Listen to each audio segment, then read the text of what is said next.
Bonjour à tous et bienvenue dans le grand JT de l'éducation. Tout de suite, le sommaire.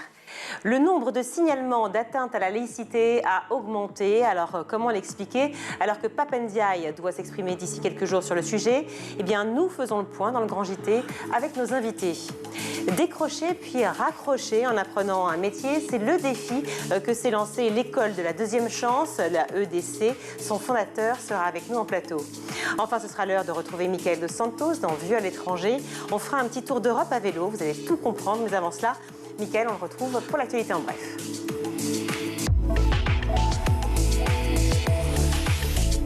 Bonjour Michael. Bonjour Virginie. Alors, on commence avec les chefs d'établissement qui demandent plus de clarté à l'éducation nationale. Pour eux, la note envoyée au recteur à propos des tenues autorisées au collège et au lycée est imprécise. Les abayas et les camis sont-ils interdits comme la kippa, le voile ou encore une grande croix malgré la note envoyée au recteur? Il y a un mois, les chefs d'établissement n'arrivent pas vraiment à trancher.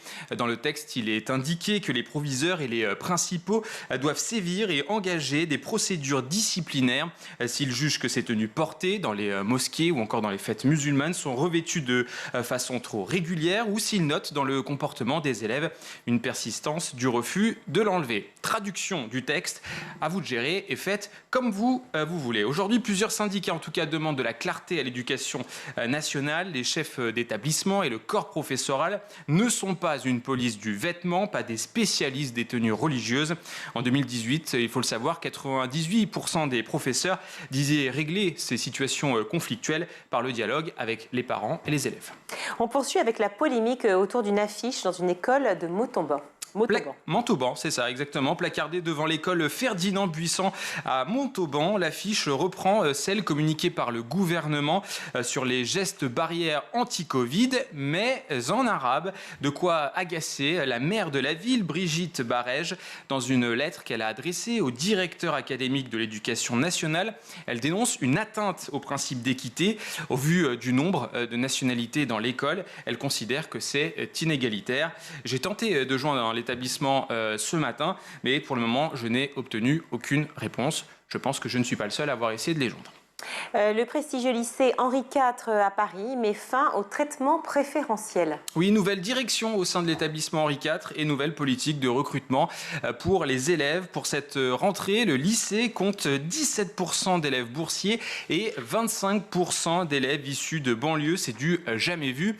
Auparavant, l'établissement où fut scolarisé, entre autres, Emmanuel Macron, le président de la République, était réservé aux habitants du 5e arrondissement de Paris et à ceux qui étaient choisis par le proviseur de manière totalement arbitraire. C'était environ un quart des élèves du lycée Henri IV.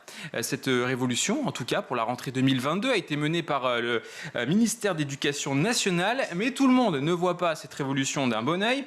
Parmi eux, il y a les hauts revenus du quartier chic du 5e arrondissement, mais aussi les élus, les fonctionnaires haut placés ou encore les stars qui faisaient parfois le forcing pour y placer leurs enfants. C'est ce qu'on appelle les fameux dossiers poussés. Beaucoup en tout cas évoquent la perte de prestige du lycée Henri IV. Et pour le moment, sachez que cela ne se vérifie pas du tout. Puisque à la rentrée 2022, les tests de français et de mathématiques étaient bien meilleurs que ceux de l'année précédente. Mais finalement, c'est le bac qui va dicter sentence. Et ce sera difficile de faire mieux que l'année dernière, puisque le taux de réussite était quand même de 100%. Voilà, au lycée Henri IV. Un collège du Grand Est rend hommage à un camarade décédé. Oui, le collège des Terres Rouges à Épernay a gardé une minute de silence pour rendre hommage à Océane, 14 ans, disparue le 30 septembre dernier des suites d'un cancer. Tous ses camarades étaient présents dans la cour d'école, des élèves qui ont toujours soutenu Océane dans la lutte contre la maladie. Et c'est pour ça que je vous en parle aujourd'hui, c'est parce qu'en juin dernier, lors de sa rechute, ils ont été nombreux, les élèves, à l'origine d'un très très beau geste. Ils se sont tous réunis, ils se sont tous cotisés pour offrir un voyage en mer à Océane, qui était l'un de ses rêves avant de disparaître. Un chèque cadeau qui était accompagné, regardez, de cette magnifique photo, c'est un cœur qu'ils ont composé et qui était visible depuis les airs. Voilà, c'était un beau geste de la part de ces élèves. Et puis, bien évidemment, on a une pensée pour les parents de la petite Océane. Voilà. Bien sûr, une pensée émue pour les parents, pour toute la famille et pour tous ces enfants justement qui ont réalisé le cœur. Merci beaucoup, Michael. Merci à vous. Comment interpréter la hausse du nombre de signalements d'atteinte à la laïcité à l'école? Quelle réponse doit-on y apporter? On en parle tout de suite dans le Grand JT. Pour en parler, je suis ravie d'accueillir sur notre plateau Marianne Dedinet. Bonjour. Bonjour. Vous êtes proviseur et membre du bureau national du syndicat IDFO. Et face à vous, également Céline Pina. Bonjour. Bonjour. Merci d'être avec nous. Vous êtes journaliste et essayiste. Alors j'aimerais qu'on revienne ensemble toutes les trois sur la loi de 2004, celle qui fait foi, qui interdit donc tout port ou signe religieux ostentatoire à l'école. Ce n'est pas nouveau car la preuve, cette loi date d'il y a presque 20 ans maintenant. Mais qu'est-ce qu'on peut dire de ces 20 ans? Qu'est-ce qui a changé finalement, Céline Pina? En fait, malheureusement, pas grand-chose. Les choses se sont plutôt dégradées. C'est-à-dire qu'en 89, on a eu les premiers tests qui ont été faits pour imposer le voile à l'école. Au départ, on a pensé que c'était deux jeunes filles qui essayaient de tester en fait la résistance de l'école. On s'est très vite rendu compte qu'en fait, elles étaient prises en main, par des islamistes et qu'il y avait une intention extrêmement forte derrière d'imposer en fait ce signe sexiste et religieux au sein de l'enceinte scolaire. Aujourd'hui, la situation est encore pire, c'est-à-dire que les islamistes ont accru leur influence sur la communauté musulmane. Les incidents se multiplient, non seulement autour du voile, mais autour de vêtements religieux. Le but étant toujours le même, de faire de l'école un endroit où on peut affirmer son appartenance, et notamment son appartenance religieuse, alors que normalement, ce doit être un lieu neutre dans lequel on exerce surtout son libre arbitre et on apprend à l'exercer. Je veux juste préciser que islamistes, on parle bien des musulmans intégristes. Il faut bien faire la différence avec ceux qui nous regardent. On ne parle pas de la même personne. Oui, tout à fait. Voilà. Marianne Dedinet, vous êtes d'accord avec ce que dit Céline Pina? Vous avez fait le même constat, vous, avec vos collègues au sein du syndicat? Alors oui, avec nos collègues, nous avons fait le constat que depuis 2 ans, je dirais à bas bruit, depuis 6 mois de façon plus marquée, on a une augmentation très nette du nombre d'élèves qui se présentent avec des tenues qui sont connotés sur le plan de l'origine et surtout sur le plan religieux, c'est-à-dire des abayas ou des camises pour les garçons. Et on en a effectivement beaucoup plus, je dirais, depuis le printemps dernier. Alors on va en reparler parce qu'il s'agit de parler de toutes les religions, évidemment. Là, on parle spécifiquement de l'islam, mais c'est valable aussi pour toutes les religions puisque ce sont tous les signes ostentatoires et tenues religieuses au sein de l'école. Quel est le rôle de l'école précisément, Marianne Dedinet? Alors, l'école, elle est laïque. Donc l'école, de ce point de vue-là, a plusieurs rôles, je dirais. Une première de formation des esprits sur la liberté, sur la laïcité, sur l'éducation aussi aux faits religieux pour former les élèves à avoir un esprit de réflexion sur leur propre religion, celle des autres, de tolérance, etc. Il y a aussi un rôle qui est important de faire de l'école un espace d'exercice de cette liberté aussi, et dans lequel la laïcité se manifeste par une tenue qui ne doit en aucun cas être ostentatoire d'une religion et pouvoir avoir un rôle un peu prosélyte ou une fonction un peu prosélyte par rapport au développement de telle ou telle religion. Alors justement, parlons-en de ces fameuses tenues, parce que c'est là où il y a un flou très clairement sur le sujet. Céline Pina, qu'est-ce que l'on dit quand on parle de signes ou de tenues religieuses ostentatoires? Ça veut dire quoi exactement? Parce que, est-ce qu'une croix, ça veut dire quoi? Alors 1 centimètre on peut, mais 5 on peut pas, c'est quoi? En fait, tout ça est très hypocrite parce qu'on n'a pas de problème avec toutes les religions à l'école, en l'occurrence. On a un problème avec une seule religion, mais comme on ne voulait pas créer de tension et on ne voulait pas que les musulmans se sentent visés, finalement, on a décidé d'incriminer tous les ports de religion. Alors, par rapport à l'idéal laïque, bien sûr qu'il faut se distancer de toutes les religions. Mais aujourd'hui, ce qui pose problème à l'école, et ça a été mesuré parce qu'on a énormément d'études qui ont été faites sur les pratiques religieuses et notamment sur les pratiques religieuses des jeunes. Et on s'est rendu compte qu'il y avait une différence énorme y compris quand les gens sont très croyants, entre des jeunes qui se disent musulmans et des jeunes qui se disent appartenir à d'autres religions. Par exemple, notamment dans les quartiers, quelqu'un qui se dit croyant et qui se dit musulman au lycée va expliquer à 80% que la seule vraie religion est l'islam. Si vous prenez des croyants d'autres religions, ça va baisser à une trentaine de pourcents. Quand vous avez des professeurs qui expliquent qu'ils ne peuvent plus enseigner certaines matières ou certains sujets dans certaines matières, en règle générale, c'est toujours lié à des questions qui sont prises en main par les islamistes. Par exemple, il est très compliqué aujourd'hui d'expliquer la Shoah parce que ça fait réagir de façon extrêmement forte toute une partie des élèves et ce ne sont pas les catholiques ni les bouddhistes. Donc, il faut, bien entendu, la laïcité s'impose à toutes les religions, mais dans le cas du catholicisme ou des juifs, eh bien, cette imposition, cette laïcité a été acceptée. Dans le cas d'une partie des musulmans, pas de tous, elle est combattue et c'est cette religion-là aujourd'hui qui pose problème. Quant aux signes religieux, ils sont parfaitement connus. Kami et abaya sont des signes religieux qui dépendent de l'islam. Et aujourd'hui, la réponse, elle est très claire, elle est tombée. Le ministère a demandé à ce que ces vêtements ne soient plus tolérés à l'école. Parce qu'en fait, c'est pas tant le vêtement qui pose problème, c'est plus la signification du vêtement, le message envoyé, n'est-ce pas, Marianne de Dinet? Oui, oui, tout à fait. Par rapport à ce que vient de dire Madame, moi qui suis intervenue dans des établissements de milieux très différents et d'horizons très différents, je ne suis pas tout à fait d'accord avec elle sur le fait qu'il n'y a qu'une religion qui soit en cause dans cela. J'ai eu, dans ma carrière qui est assez longue, oui, des questions sur la laïcité par d'autres religions. Alors, je ne vais pas citer telle ou telle religion pour pas les pointer réellement au doigt, mais à peu près toutes les religions, je dirais, sauf le bouddhisme, effectivement. D'accord, aussi bien chez les catholiques que chez les juifs. Oui, tout à fait. Il m'est arrivé d'avoir effectivement des difficultés, des atteintes à la laïcité, du moins. Mais je vais revenir sur les signes, si vous voulez. Oui, avec plaisir. Puisque c'est de cela dont on parle réellement. La difficulté pour nous, chefs d'établissement, qui n'est pas encore une fois une question idéologique. C'est-à-dire en tant que chef d'établissement d'indépendance et direction, mes collègues n'ont pas une position idéologique de dire il faut interdire ceci, il faut interdire cela. On veut appliquer la loi. Et la loi qui demande la laïcité et effectivement qu'il n'y ait pas de signe ostentatoire de religion dans l'établissement scolaire. La question qui se pose, c'est de savoir si l'abaya ou le kamis sont dans tous les cas un signe ostentatoire d'une religion ou pas.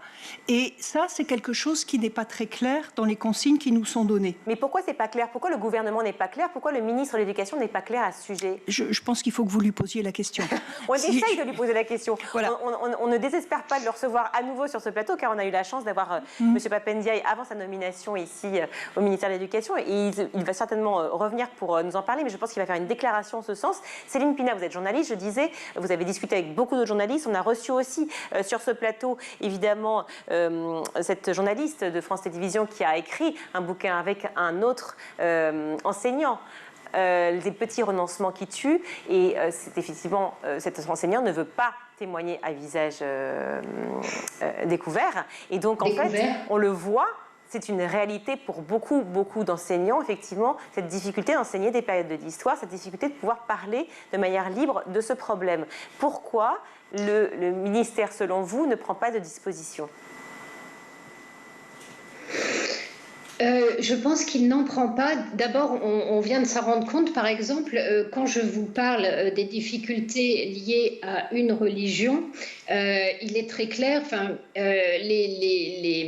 l'affaire qui a beaucoup marqué, autrement dit le meurtre de Samuel Paty, quand il a été étudié, on s'est bien rendu compte que quand bien même vous présentez des caricatures qui peuvent se moquer d'autres religions que de l'islam, vous êtes rarement menacé de mort et encore pire, les gens ne passent pas à l'acte. Le seul moment où on a eu un passage à l'acte, c'est sur une religion qui est extrêmement précise.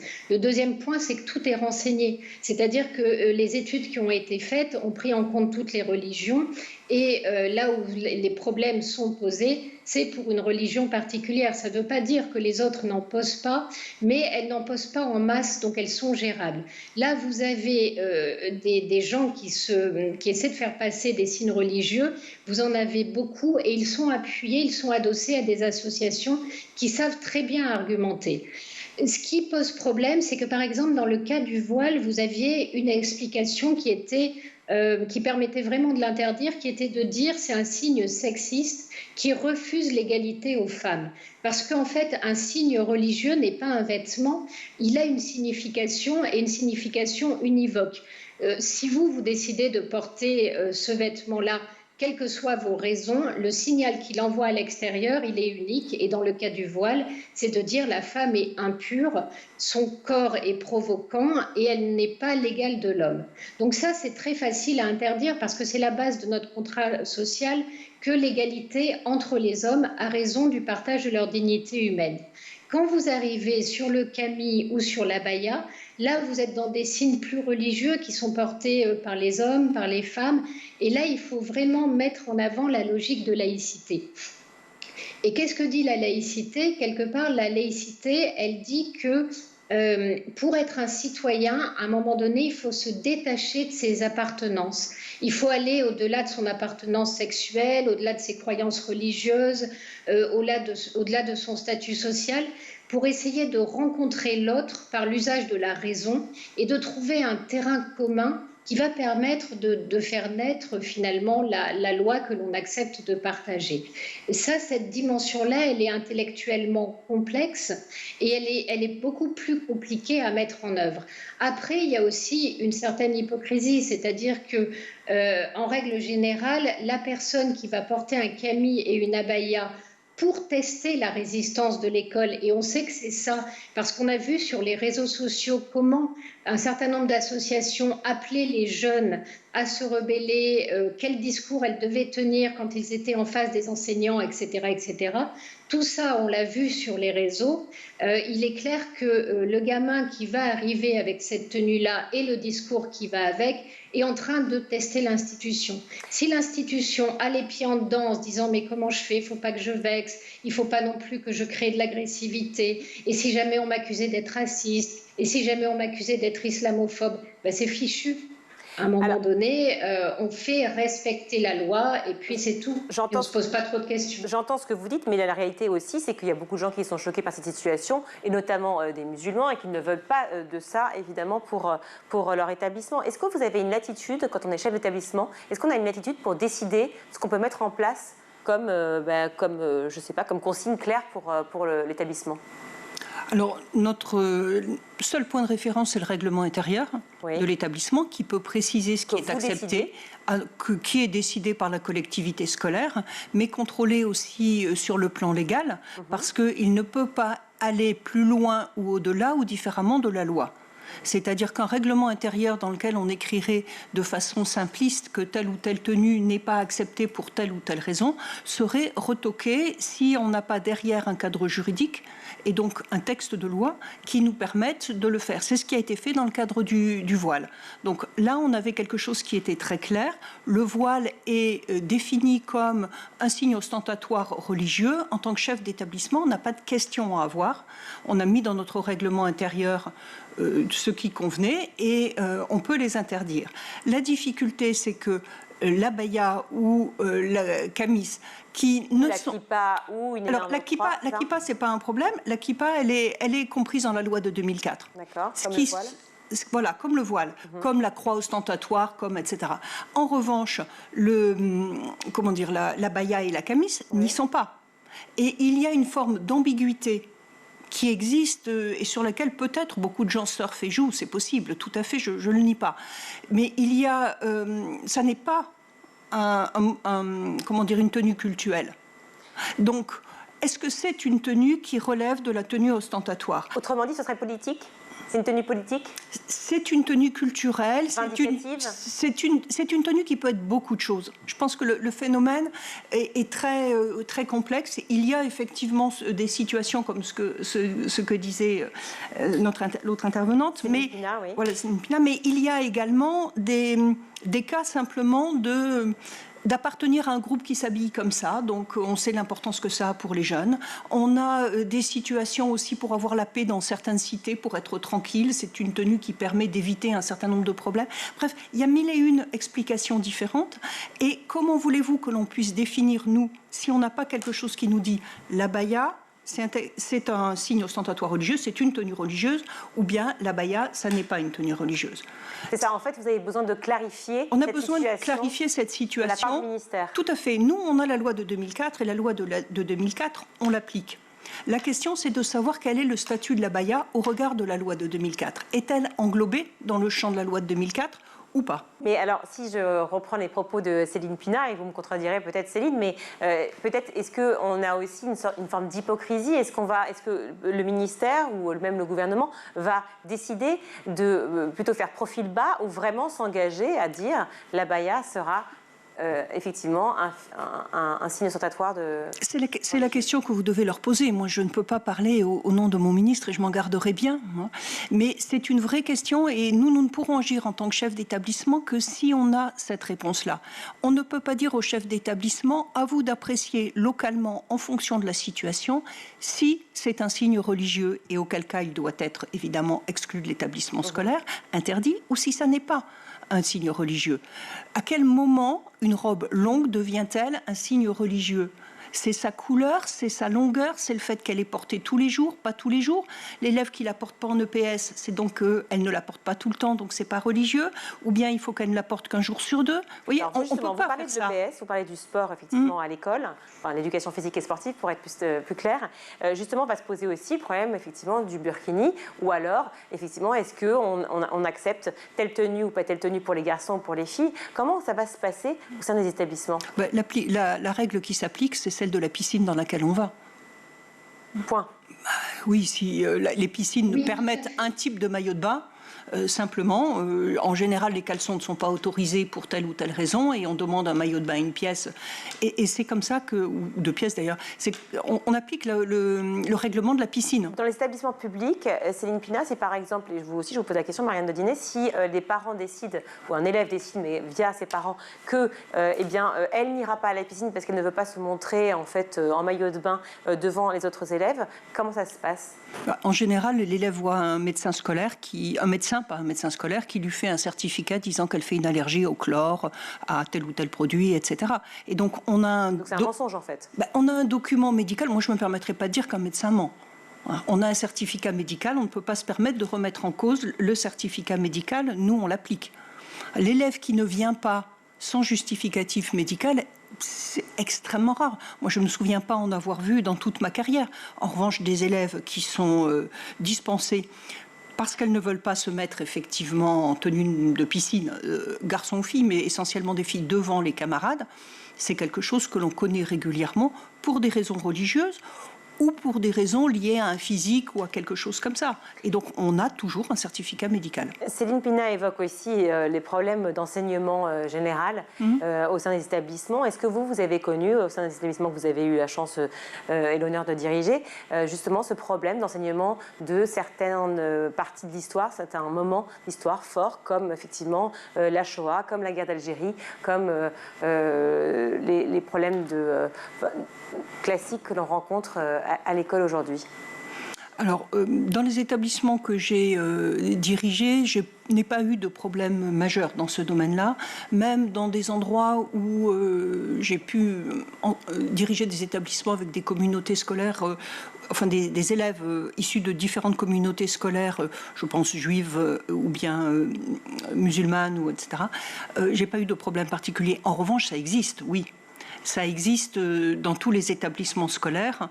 On peut avoir des difficultés par rapport à l'histoire, par rapport à la biologie, par rapport à la philosophie également. Oui. C'est les trois disciplines principales qui peuvent être remises en cause. Mais ça n'est pas une difficulté parce que le programme n'est pas négociable. Donc, en tant que chef d'établissement, on a un cadre dans lequel on intervient.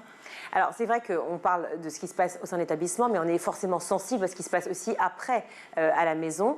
Les élèves rentrent, ils sont aussi face à leurs parents. Comment faire passer la République avant la religion? Comment faire en sorte que, eh bien aussi, une fois que l'élève rentre chez lui, il n'y ait pas cette sorte d'inculcation permanente de choses qui sont contraires à la forme. Je ne suis pas sûre que ce soit la famille qui soit la plus active dans ce domaine-là. Je pense que les réseaux sociaux jouent de nos jours un rôle beaucoup plus important que la famille. Vous êtes d'accord? Si on n'avait que la famille et l'école, je dirais que la famille, c'est l'enseignement de la République, avec toutes les matières et les valeurs qui vont avec.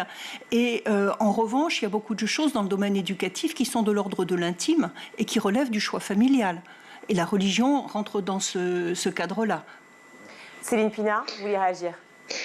Oui, en fait, je crois qu'on ne peut pas contrôler ce qui se passe dans le cadre intime et c'est bien pour cela qu'on a distingué d'ailleurs une sphère privée et une sphère publique. En revanche, ce que l'on peut voir, c'est que par exemple, il y a une étude qui a été menée suite à l'interdiction du voile et qui montre les progrès qu'ont fait les jeunes musulmanes et en général, elles ont augmenté leurs résultats à l'école. Pourquoi? Parce qu'en fait, on les a sortis d'un conflit de loyauté. Le fait qu'il y ait une loi qui impose que le voile ne soit pas porté à l'école a fait cesser tous les chantages. Autrement dit, on a arrêté de demander aux jeunes filles de mettre en scène leur religion à l'intérieur de l'école. On a arrêté d'en faire des chevaux de Troie d'une idéologie religieuse et en leur lâchant un petit peu la grappe, si je puis dire, on leur a rendu une forme de liberté et elles s'en sont servies et on a vu à quel point cela donnait des résultats et les filles ont énormément progressé avant et après, enfin par rapport à avant 2004. Alors, je veux bien l'entendre, mais est-ce que c'est pas aussi... Excusez-moi de vous couper, mais je veux bien l'entendre, mais est-ce que c'est pas aussi très compliqué pour elles, très conflictuel aussi, et vraiment presque dichotomique entre, évidemment, à l'école, où elles doivent se débarrasser justement de leur voile, et le reporter finalement à la maison? Après, en tout cas, on leur donne les moyens de s'en libérer et surtout, on fait passer un message qui est très clair, qui est la civilité en France, ce n'est pas le voile. Marianne vit tête nue. Pourquoi? Parce que la femme est l'égale de l'homme et que c'est la base de notre contrat social. Le voile, c'est pas un accessoire de mode, c'est pas un jeu de coquetterie, ça signifie que la femme est inférieure. En France, c'est juste pas possible. En Europe non plus. Donc, peut-être que ces jeunes filles sont en conflit, mais à un moment donné, la question, c'est qu'est-ce qu'on veut? On veut que notre société soit fondée sur l'égalité ou on veut qu'elle soit sexiste? À la limite, on serait donc prêt à accepter qu'en raison d'une religion, on nie l'égalité des femmes. Je trouverais ça extrêmement choquant. Dans la vie, il y a des moments où il faut faire des choix. Un contrat social, un pays n'est jamais neutre. Il a des lois qui sont fondées sur des principes et des idéaux. Si vous êtes en désaccord profond avec ces principes et idéaux, effectivement, les choses vont être compliquées. Vous allez être un peu marginalisé, ça ne va pas être facile tous les jours, mais c'est comme ça et c'est tout à fait normal. Moi, je ne suis pas prête à renoncer à l'égalité pour que certaines jeunes femmes puissent vivre leur religion jusqu'au bout. À un moment donné, la loi, ça implique de se soumettre à du commun. Et quand bien même on n'est soi-même pas d'accord, si chacun a soi pour loi, alors il n'y a plus de loi. Et il n'y a plus de société politique. Citoyen. Je l'entends tout à fait. À l'heure où les femmes se battent pour justement enlever leur voile en Iran, notamment Marianne Daudinet, qu'est-ce qu'on peut dire pour conclure cette conversation? Le voile n'est pas réellement un problème de nos jours dans les établissements scolaires, puisqu'on a un cadre juridique et, encore une fois, on l'applique. Ce qui est une difficulté, c'est l'abaya. Oui. Parce que les autres tenues sur lesquelles il y a un flou. Et ça, c'est impossible pour nous, chefs d'établissement, de nous mettre dans une situation où on doit apprécier les choses. En fonction de quoi? En fonction du contexte, en fonction de ce que l'on est, de ce que l'on pense, de ce que l'on peut faire vis-à-vis de sa communauté scolaire. C'est pas à vous de prendre cette responsabilité-là. Où mettre le curseur, où qu'on le mette, de toute façon, il y aura des gens pour trouver qu'on le met trop à un endroit et d'autres trop dans l'autre sens. Donc, on va mettre le feu aux établissements scolaires. Et puis, comme le disait tout à fait Céline Pina, il y a autre chose, c'est-à-dire que les jeunes, ils ont aussi besoin d'avoir un cadre clair. Pourquoi est-ce que... comment on peut leur dire dans tel lycée, l'abaya, vous pouvez la mettre si vous ne la mettez pas plus de 3 jours par semaine. Mais dans tel autre lycée, qui est peut-être qu'à 100 mètres, vous ne pouvez pas la mettre du tout, ou bien vous pouvez la retirer si vous ne la mettez pas en la règle EPS. doit être la même pour tous, C'est-à-dire qu'il faut qu'il y ait une règle. Oui. Ça ne peut pas être une règle à géométrie variable qui varie selon l'appréciation du chef d'établissement. Merci. Il faut qu'on rentre, je suis navrée, mais cette conversation est passionnante avec vous deux. Merci 1000 fois d'avoir été avec nous. Céline Pina, je vous remercie encore. Je rappelle que vous êtes journaliste et essayiste. Merci d'être là et de participer à cette conversation très importante et qui touche tout le monde. Marie-Noudine est pareil. Merci 1000 fois d'avoir été avec nous, responsable, je disais, membre du syndicat IDFO. Merci, et puis proviseur aussi établissement. On marque une courte pause, on en a besoin, on reprend nos esprits et on revient tout de suite.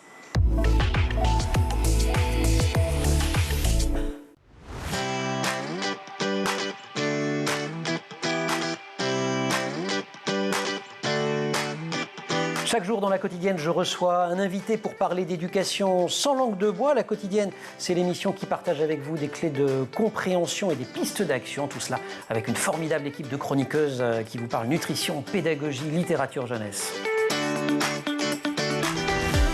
L'école, c'est la vie et c'est aussi l'avenir de vos enfants. Initiative locale, orientation, école à l'étranger. Je vous donne rendez-vous tous les jours dans le MAG sur School TV pour aborder une thématique forte de l'éducation en plateau, des profs, des parents, des élèves et des élus. Vous avez la parole tous les jours dans le MAG sur School TV.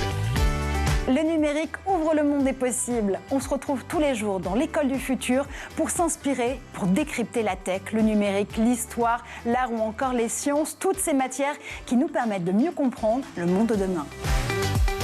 Tous les jours, je vous retrouve dans le grand JT d'éducation pour débriefer ensemble l'actualité de la journée et se questionner sur l'avenir de nos enfants à l'école.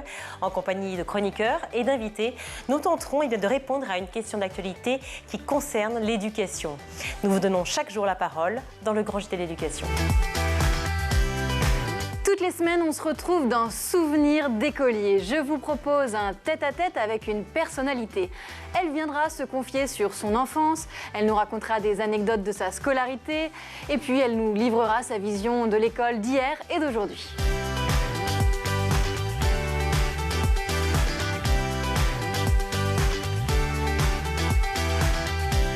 School TV, imaginons ensemble l'école de demain.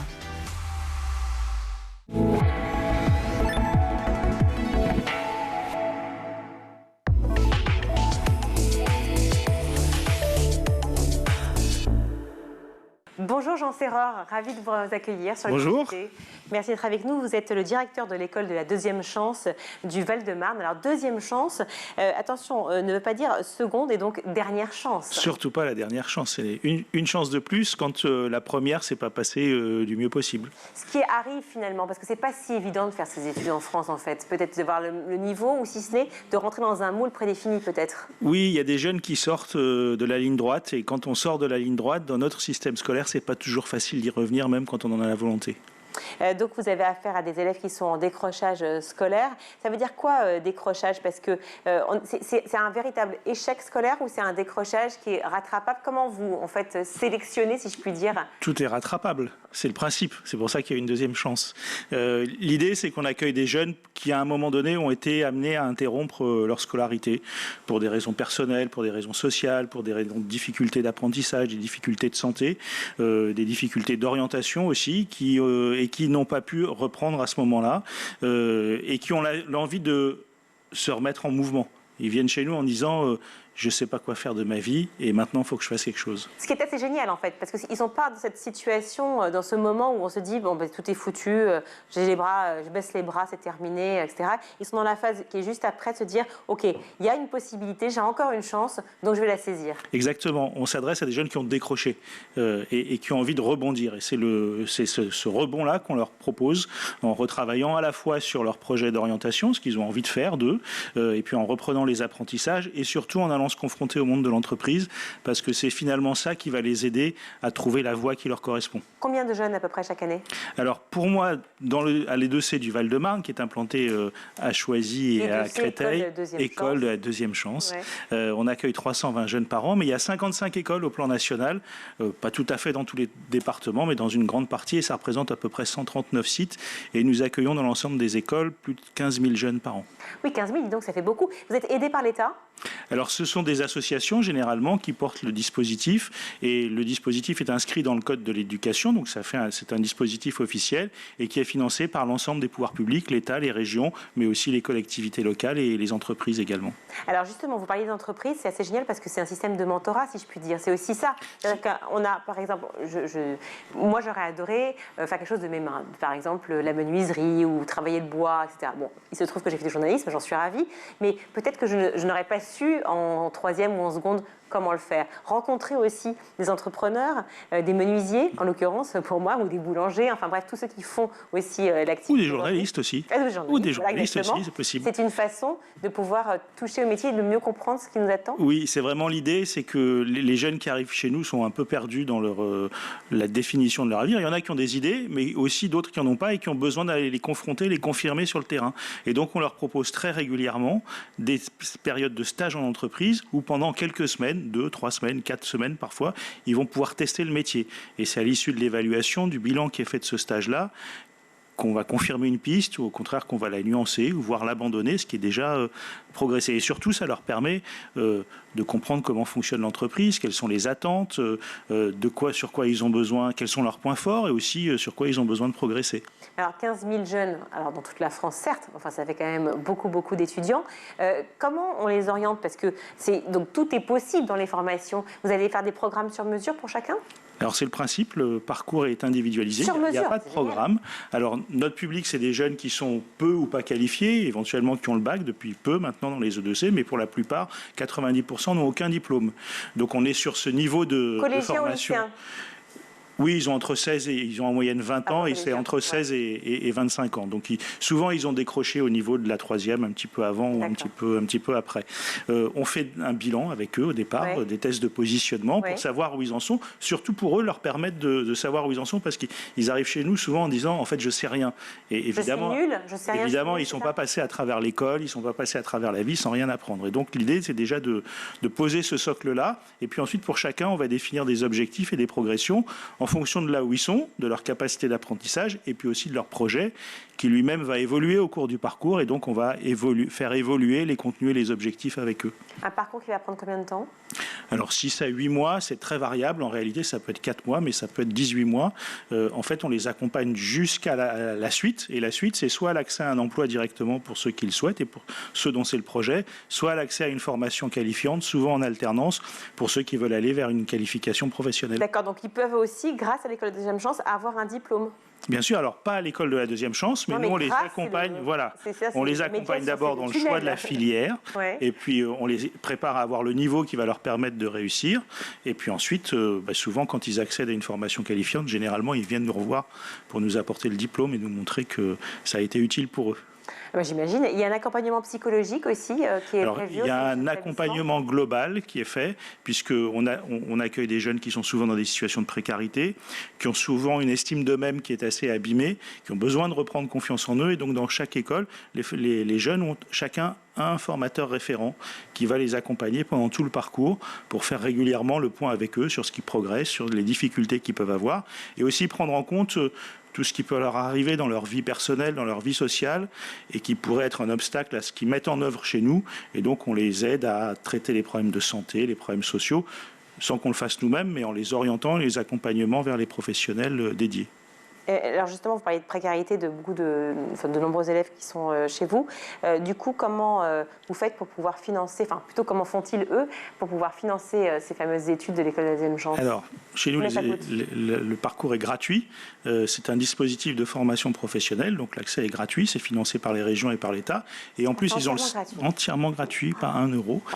Et par ailleurs, ils ont le statut de stagiaire de la formation professionnelle, et c'est un statut qui donne lieu à une rémunération qui est en moyenne de 500 euros par mois, ce qui fait que non seulement c'est gratuit, mais ça leur coûte rien en termes de transport, de frais pour s'habiller, avoir des tenues professionnelles par exemple, et puis pour se nourrir. Il y a un système de pensionnat, ils peuvent aussi... Non, pas dans les E2C, à part quelques rares exceptions, mais c'est une formation à plein temps, du lundi au vendredi, 35 heures par semaine, comme en entreprise. Ah oui, 35 heures, donc ils n'ont pas le temps de travailler en plus. Non, voilà. C'est pour ça aussi que c'est rémunéré, pour qu'ils puissent avoir des moyens de subsistance pendant ce temps-là. C'est forcément une relation absolument très forte qui se crée, j'imagine, avec ces élèves-là, ou en tout cas la plupart, puisqu'ils se sont sentis complètement perdus à un moment de leur vie, démunis. Une relation très forte aussi bien avec les élèves qu'avec les parents. Non ? Alors peu avec les parents, parce que notre logique c'est d'accompagner les jeunes à l'autonomie et donc de leur remettre la balle dans les mains pour chacun de leurs choix. Ça arrive que nous ayons des contacts avec les parents, notamment pour les mineurs, ceux qui ont entre 16 et 18 ans. Pour les autres, le moins possible, sauf si eux le souhaitent, sauf si ça nous apparaît comme nécessaire à un moment donné. Mais l'idée c'est vraiment, maintenant il faut que tu prennes ta vie en charge, que tu prennes tes décisions, que tu fasses tes choix. Abyssal, ça. Et ils ont des formateurs autour d'eux, une équipe, une petite équipe et un formateur référent qui va les rencontrer au moins une fois par semaine et parfois plus s'il y a besoin pour les soutenir, les encourager. Ils viennent chez nous sur la base d'une motivation forte, mais c'est comme tout le monde, il y a des moments où c'est plus facile et d'autres moments où c'est plus difficile. Et donc les formateurs référents, c'est vraiment ceux qui vont les aider dans ces moments-là. Alors vous le disiez justement pour ceux qui ont une motivation forte, mais il y a aussi ceux qui sont complètement perdus et qui ne sont pas encore dans l'après dont je parlais tout à l'heure, c'est-à-dire l'après motivé. Ils sont vraiment dans le décrochage et ils se disent bon, c'est terminé, quoi. Je ne peux plus.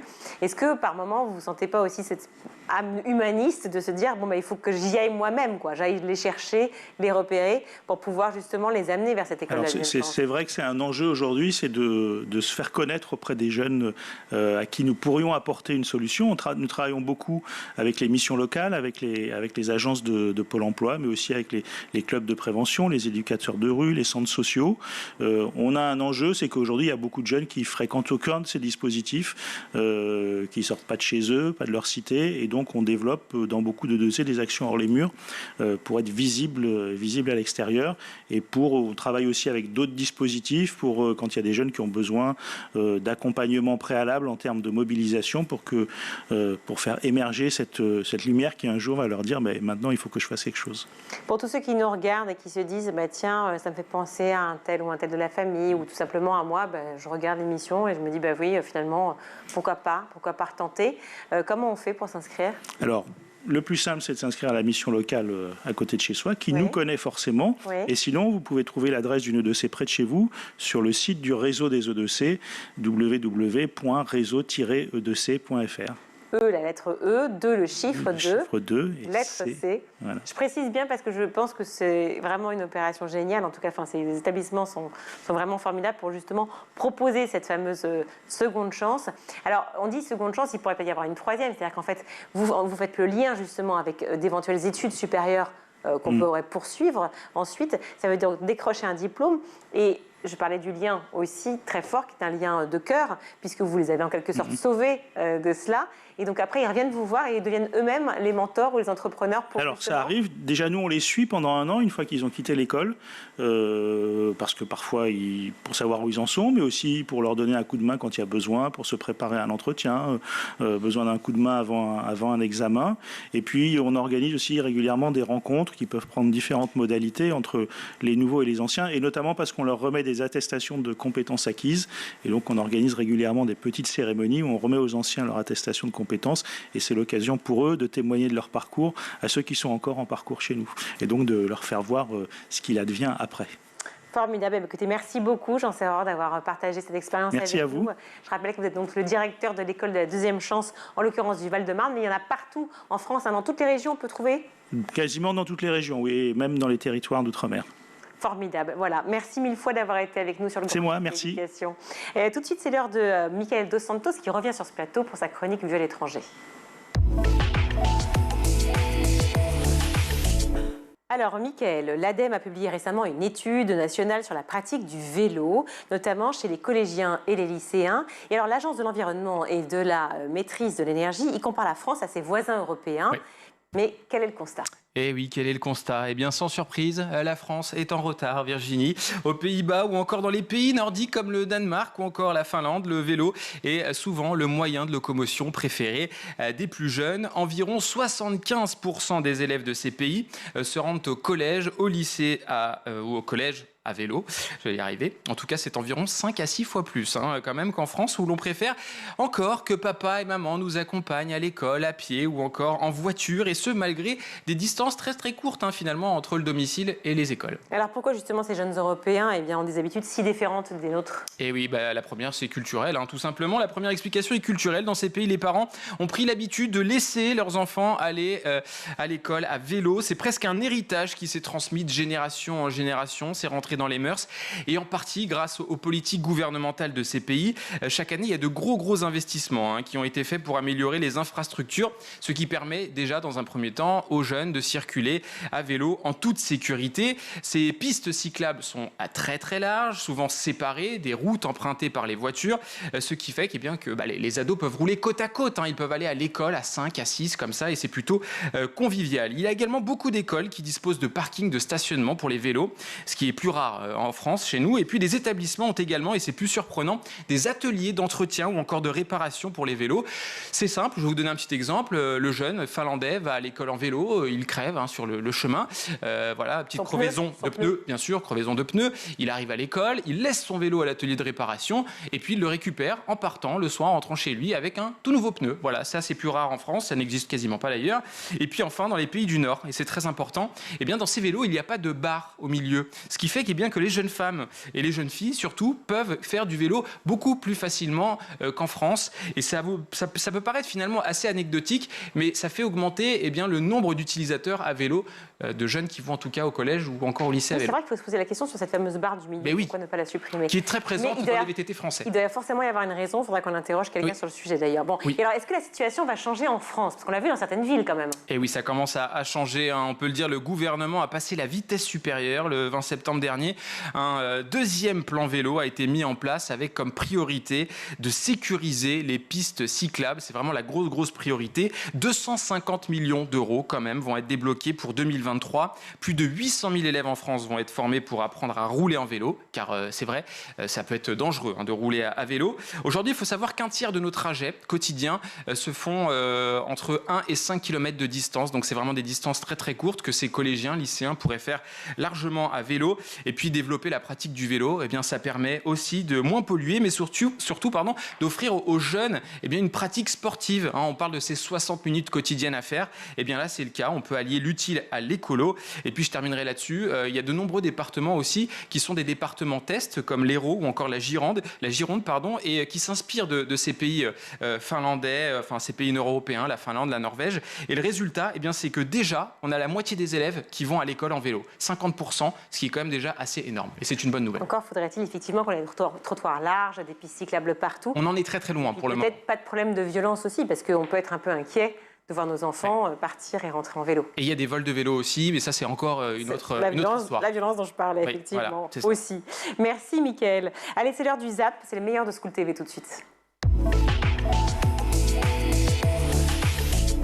Alors, l'étude qui fait grand bruit, justement, en ce moment, elle s'appelle Born Social. C'est la 7e édition, accompagnée par l'association Génération Numérique. Et c'est la vôtre, Emmanuel, Born Social, cette étude. Justement, vous vous intéressez donc aux habitudes de consommation numérique des moins de 13 ans. C'est assez chouette. Mais d'abord, qu'est-ce que font les moins de 13 ans en ligne alors qu'ils n'ont théoriquement, encore une fois, pas le droit d'y être? C'est la raison pour laquelle on s'est intéressé à cette audience. C'est comme ils n'ont pas le droit d'accéder aux plateformes sociales et que dans notre entourage, et notamment mon patron, le cofondateur de l'agence Even, Arthur Canas, avait un enfant de cet âge-là. Et il voyait bien que son enfant et tous les plus jeunes, tous ses amis, étaient sur les plateformes sociales. Donc on a voulu creuser cette question, on a voulu aller explorer ces usages des plus jeunes parce que aussi les plateformes, comme elles n'ont pas le droit d'accueillir ces audiences-là, ne peuvent pas se vanter d'avoir ces audiences-là. Donc nous, voilà, on a voulu découvrir ce continent un peu inexploré et puis mettre en lumière ces usages qui sont au sein de toutes les familles qui ont des enfants de moins de 13 ans. Voilà. Et aller voir sous la plateforme ce qui s'y cache vraiment. Cette semaine européenne du développement durable, je l'ai mis dans le bon sens. C'est lisible, ça a quel impact ? Alors, comme le disait Mathilde, c'est une semaine qui en dure 3. Et donc, ça signifie déjà quelque chose. Et puis, c'est une semaine aussi qui vient s'ajouter, se juxtaposer à la semaine de la démocratie scolaire, à la fête de la science hier, à la journée des enseignants, à la journée mondiale des enseignants. Donc, effectivement, il est extrêmement important de parler de ces enjeux-là, puisque c'est un engagement de la France sur un traité, un accord international qui était les accords de Paris en 2015. Et c'est d'autant plus important que c'est compliqué, les objectifs de développement durable. Vous le disiez tout à l'heure, c'est 17 objectifs, mais c'est 169 cibles. Ouais. C'est 244 indicateurs. C'est très, très compliqué à comprendre tout ça. Donc, il faut de la pédagogie. Et la pédagogie qui marche le mieux, c'est celle qui marche par l'expérience, par le projet concret, collectif. Et c'est effectivement ce qui se déploie sur le territoire. Mais je dirais, pour apporter une petite nuance à tout ça, que probablement, il serait bien de réorganiser un petit peu cet événement. Et il y a 2 ou 3 raisons pour que ça marche mieux. La première, c'est le moment. Là, on est à 2 ou 3 semaines après la rentrée. Ce n'est pas le meilleur moment pour les chefs d'établissement pour se mobiliser partout sur le sujet. Et ça, c'est vraiment essentiel. Si on considère que ce sujet doit être géré par tout le monde, il faut vraiment permettre à tout le monde de s'y investir. La deuxième chose, c'est pas le bon moment. Ils sont préoccupés par quoi? C'est le début de la rentrée. On est encore dans la rentrée. Oui, je pense que c'est des moments qui sont compliqués pour les chefs d'établissement, les enseignants, les enfants. Il faut prendre le temps pour bien accueillir tout le monde et que les choses se passent bien. Et puis la deuxième raison, c'est qu'on est sur des sujets, encore une fois, qui méritent d'être bien développés. Et peut-être, je vais reprendre un adage populaire, qui trop embrasse mal étreint, peut-être faudrait-il cibler des objectifs plus précis. On a aujourd'hui Fleur qui va nous parler de Bigger Than Us. Oui. Je pense que ce documentaire, par exemple, pourrait être un support pédagogique unique en France pour travailler sur les 4 ou 5 ODD qui sont identifiés dans ce documentaire absolument magnifique. Et ça permet, si on a un principe de cohérence comme ça, de travailler collectivement, d'avoir un retour collectif, d'évaluer les apports qu'on a donnés aux enfants et ce qu'ils en ont retenu. Aujourd'hui, cette diversité que vous avez notée, qui est positive, on peut difficilement en tirer un principe, une orientation, un résultat. Et je crois que c'est très important de simplifier, d'identifier des objectifs et peut-être sur la durée d'être un peu plus bref. Aïda, quand on parle mérite, et vous veniez de le dire il y a quelques instants, on parle aussi justice sociale, organisation de la société. C'est un sujet qui est très présent à l'école, mais par exemple, vos élèves, puisque vous êtes enseignante, ils vous en parlent? Madame, c'est vraiment pas juste, ou alors c'est des sujets qui sont un peu implicites? Alors, moi, la particularité, c'est que mes élèves sont en terminale, donc ils sont quand même... Déjà victimes des injustices, ils savent. Surtout, ils sont confrontés à toute la question de la sélection pour le choix de leur orientation après le baccalauréat, dans laquelle il y a un système, je pense, aujourd'hui en tout cas, donc Parcoursup pour ne pas le nommer, qui est vraiment empreint de cette... je vais dire idéologie du mérite, c'est-à-dire qui estime que finalement les élèves peuvent travailler tous autant qu'ils le souhaitent, presque à égales conditions, et que donc ceux qui ont des bons résultats le méritent et du coup méritent de disposer de plus de choix, et ceux qui ont de moins bons résultats le méritent en quelque sorte de ne pas avoir autant de possibilités. Donc je pense qu'ils ont quand même assez conscience des injustices qui existent dans ce système. Et aussi, moi, il me semble que c'est ça aussi qui est en train de changer quand même dans notre société, c'est qu'on a maintenant des générations qui ont vu leurs parents beaucoup travailler et pour autant pas nécessairement accumuler autant de réussite, en tout cas au sens social, parce que quand on parle de réussite, c'est toujours que les générations d'avant. Que les générations d'avant. Et donc pour quelqu'un aujourd'hui qui a, je ne sais pas, 18, 20 ans, cette idée de travailler toute sa vie, par exemple, pour accéder à une certaine réussite sociale, économique, financière, même familiale. Il voit à la maison que c'est pas forcément vrai. Que c'est pas forcément vrai. Que faire le taux de chômage des plus de 50 ans, etc. Qui sont leurs parents. Et donc ça interroge, et je pense que ça explique aussi pourquoi le rapport au travail des générations les plus jeunes est en train de changer quand même pas mal. Depuis longtemps, on sait qu'un des arguments des plateformes, notamment celles qu'on vient de citer, pour essayer de montrer patte blanche, c'est de dire, écoutez, oui, nous, on veut bien mettre en place toutes les technologies possibles et imaginables pour vérifier l'âge de nos utilisateurs et de nos utilisatrices, mais c'est du déclaratif. Donc si, pour accéder à nos services, l'utilisateur déclare avoir 18 ans révolus ou justement c'est 13 ans révolus pour les plus jeunes d'entre eux, on ne peut pas aller vérifier. On a les moyens quand même technologiquement de leur montrer qu'ils peuvent aller plus loin quand même que ça. Alors c'est un peu l'enjeu, et c'est quelque chose dont on entend beaucoup parler aussi autour de la pornographie en ce moment. Comment on peut vérifier et comment on peut s'assurer de l'identité. Et on sait que dès qu'il y a une fonction technologique qui est mise en place, il y a des contournements aussi. C'est pour ça que l'éducation, que comprendre en fait pourquoi il y a cette règle, pourquoi certains contenus sont interdits avant 18 ans, pourquoi c'est interdit avant 13 ans d'être sur un réseau social, c'est ce discours-là aussi qu'il faut faire passer aux enfants, leur montrer les enjeux de l'identité numérique, de la protection des données personnelles, que ce sont des responsabilités qui sont difficiles à porter. Aujourd'hui, les chiffres le montrent, la hausse est spectaculaire de très jeunes qui ont maintenant une vie en fait sur les réseaux sociaux. L'étude montre aussi qu'il y a des publications régulières. Donc j'ai l'impression qu'aujourd'hui l'enjeu il est plus de savoir accompagner ce public-là. Et nous, on milite plus, par exemple, pour que les réseaux sociaux proposent une vraie expérience utilisateur qui soit adaptée au jeune public, avec un niveau de paramétrage renforcé. Donc cette démarche aussi d'accompagnement des parents, de coéducation, elle est clé, parce qu'on sent bien qu'il y a une sensibilisation plus importante des parents sur ces questions-là, et le fait qu'ils soient impliqués dans la démarche d'inscription de leurs enfants quand ils sont sur un réseau social, c'est finalement presque dans ce sens-là qu'il faut aller. Je parle bien sûr là pour les réseaux sociaux, la pornographie est un cas vraiment à part, pour que les enfants aient finalement des usages sécurisés et responsables de ces espaces-là, plutôt qu'essayer finalement maintenant de leur interdire ces espaces. Flore disait que ces personnages sont portés par quelque chose qui est plus grand que soi, bigger than us.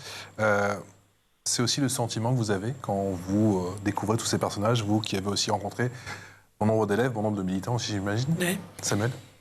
D'abord, le film est vraiment magnifique, il est extrêmement touchant et il arrive dans un cheminement qu'on a vu avec Animal de Cyril Dion.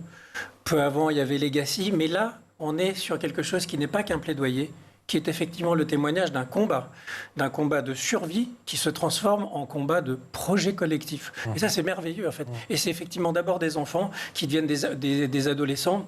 Et il y a le petit Mohamed, par exemple, au Liban, qui est un réfugié syrien. C'est fascinant, en fait, cette école qui fonde, qui est détruite par le pouvoir, qui recrée un peu plus loin 200 enfants qui forment. Et ce qui m'a frappé dans...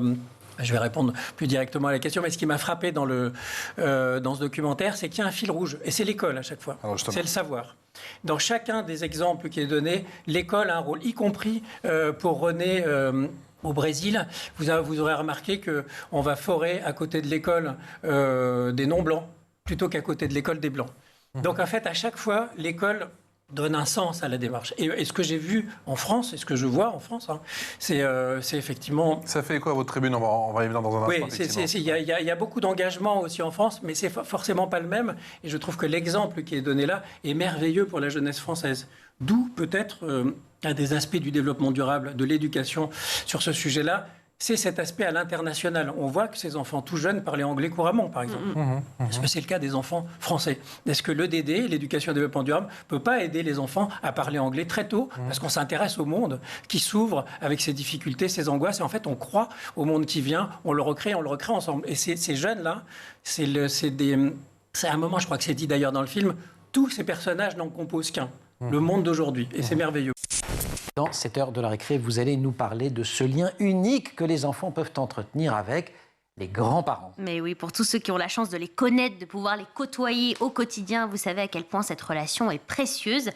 Et le Journal des enfants leur a d'ailleurs consacré sa une, regardez, Plus belle la vie, avec papy et mamie, un dossier qui explore cette relation très spéciale que l'on cultive avec ses grands-parents. Alors, est-ce qu'il est vrai que déjà avec les grands-parents, on peut se permettre plus de choses qu'avec les parents ? Bah oui, quand même. C'est vrai que les grands-parents ont cette réputation, bien sûr, d'être plus indulgents, moins pressés. Avec eux, on peut prendre le temps qu'on n'a pas forcément au quotidien avec ses parents qui travaillent, alors que les grands-parents peuvent être déjà à la retraite. Et puis ils ont peut-être plus de temps pour la transmission. Mais oui, les grands-parents, ce sont ceux qui vous racontent notamment les histoires de votre votre famille qui raconte comment était papa ou maman quand ils étaient petits, les plus grosses bêtises, les plus gros fous rires, sans parler de la transmission en termes de savoir-faire. Combien d'adultes se souviennent des mercredis après-midi chez leur grand-mère? On en parlait encore il y a quelques jours avec Camille Labro, qui nous parlait de ces adultes qui étaient émus. Le rôle des grand-mères, quand on leur demande la recette que vous avez aimée, ça tombe 9 fois sur 10 sur la grand-mère. Exactement, donc voilà, ou encore les balades à tel ou tel endroit. Et les souvenirs qui sont associés, c'est pas juste le geste. Tout à fait, donc voilà, cette transmission elle est très importante, ce sont de très beaux souvenirs, et puis surtout la transmission, ça va pas que d'un côté, on peut aussi apporter beaucoup de choses à nos grands-parents, de la modernité, de l'énergie, et je voulais justement vous parler de ce duo qui cartonne sur les réseaux. Je sais pas si vous connaissez Studio Daniel.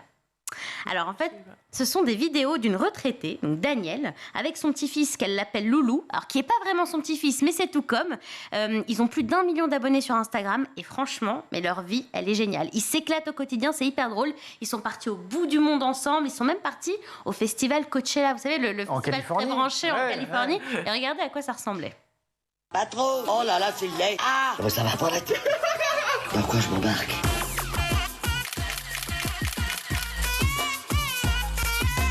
À demain. 8 heures, hein? Ah non, pas 8 heures. Ambiance. Voilà, il lui fait vivre une deuxième jeunesse. Ça cartonne sur les réseaux. Voilà, et bref, vive les grands-parents. Et je peux embrasser les miens. Oh, bah oui, comment ils s'appellent? Boris et Louba, je leur fais des gros bisous. Oh, bah bon. Et voilà pour le Zap, c'est la fin de ce grand JT. Mickaël, vous revenez demain? Je reviens demain. Voilà, génial. Donc toujours canal 247 sur les Freebox, schooltv.com pour nous retrouver. Vous nous écrivez, on vous répond. Vous répondrez, Mickaël, si on vous écrit? Je réponds même à votre place, parce que je sais que vous êtes débordé, Virginie. Xavier Sanchez à la Réal aujourd'hui, Mathieu Sullivan au son, Emma Guessel et Agathe Delannoy à la rédac, Taï Sayad au make-up. Merci à vous tous et merci à toute l'équipe de School de manière générale. Merci à vous tous.